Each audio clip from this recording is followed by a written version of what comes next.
This morning, I want to make a point inspired by a true story. Some time ago, Cheryl was standing in the checkout line behind a woman who looked to be in her 60s. When it was her turn to pay, the cashier, familiar with the woman, greeted her by name and asked her how she was doing. The woman looked down, she shook her head and said, "Not so good." She explained that her husband just had lost his job and her son is up to his old tricks again. Then she said, "The truth is, I don't even know how I'm going to get through the holidays." Then she paid the majority of her purchases with food stamps. This ached Cheryl's heart. She wanted to help, but didn't know how. Should she give her money, offer to pay for her groceries, ask for her husband's resume? Cheryl is a successful executive and could have easily done any of those things for this woman. But she certainly didn't want to be presumptuous and insult this woman either. As she walked to the parking lot, she spotted the woman returning her cart. Then she remembered something that was in her purse. It wasn't a handful of cash or a lead on a job for her husband, but maybe it was something that would be useful for her right now. "Excuse me," Cheryl said, in her voice trembling a bit. "I couldn't help but overhear what you said to the cashier. It sounds like you're going through a tough time right now. I'm so sorry to hear about it. I'd like to give you something." Cheryl handed her a business-sized card. When the woman read the card's only 2 words on it, she began to cry. And through her tears, she said, "You have no idea how much this means to me." Having never done anything like this before, Cheryl was a little startled. She hadn't anticipated the reaction that she might receive. All she could think in response was, "Oh my, would it be okay if I gave you a hug?" After they embraced, Cheryl walked back to her car and began to cry too. The words on that card said, "You matter." A few weeks earlier, a colleague had given Cheryl the same card as encouragement when he knew that she was feeling stressed and overwhelmed herself. It had made a difference for her too. That experience was years ago for Cheryl. It was brought up when asked, "When have you felt most successful?" What's interesting is Cheryl is an incredibly accomplished executive. She was the director of organizational development for AstraZeneca Pharmaceuticals, a $22 billion company with 61,000 employees. Her resume is deep with remarkable achievements, recognition, and awards. Yet, this is the moment that she recalled. This unplanned moment. Not one that she stayed up late nights and weekends working on, not one that she spent years striving and sacrificing for. It was an unexpected moment of paying attention, then acting in courage and making a compassionate gesture, a connection with another human being. This was the moment when she felt most successful. And it would be these moments when Cheryl's family, friends, and colleagues would mention when they try to sum up her life in her eulogy.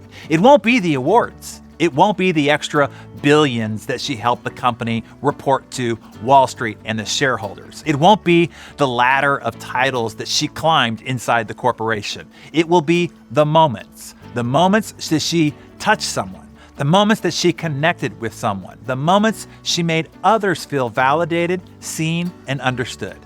That is the difference between a resume and a legacy. You see, we seem to be so obsessed with building our resume. Look at your to-do list today. It's nothing but resume building activities. Look at your calendar today. Resume building activities. Observe what you're thinking about, what you're learning about, and what you're striving for every day. It's almost all about your resume. But in the end, your resume won't even matter. What matters is your legacy, and your legacy has nothing to do with your resume. Cheryl's moment didn't involve her giving that woman money, nor even granting her favor due to her position. She just gave the woman compassion. She acknowledged her. She gave her what she needed most, particularly then, to be seen, to be heard, and to feel understood. That means no matter your situation in life, you don't need financial abundance before you start making an impact. As the Dalai Lama said, be kind whenever it's possible. It's always possible. You don't need a privileged position before you start helping others. You don't have to wait until you build your resume before you can build your legacy. Your legacy is being built every day, not by your achievements or by your awards or by your victories, not by what occupies 99% of the activities on your calendar right now, but by how you interact with, care for, and touch the people that you mix with every day.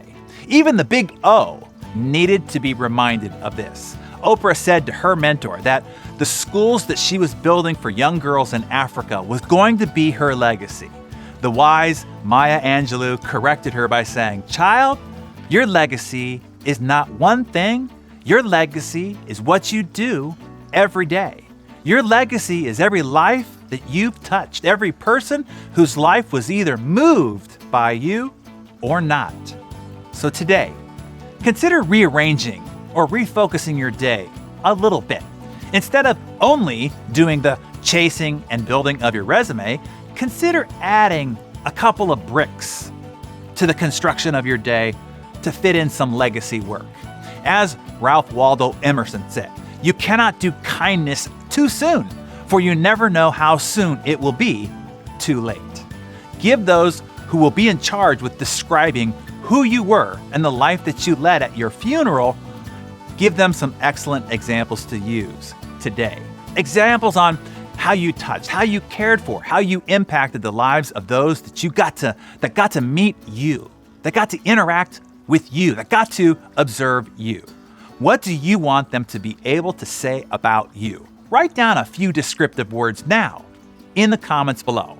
Then look for opportunities to demonstrate those words throughout your interactions today.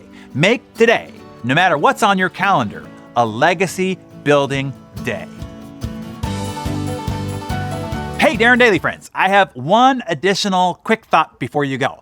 Legacy, which we talked about today, isn't cemented through one single act or one day of kindness and gratitude. Rather, it needs to be established through a repeated behavior that demonstrates the impact that you mean to have on the world. In order to help you continually cement that legacy, I suggest that you listen to an episode from this week's release on Darren Daily On Demand, where I share a story that will touch your heart and hopefully inspire you to do more things to cement your legacy for good. I've linked it below.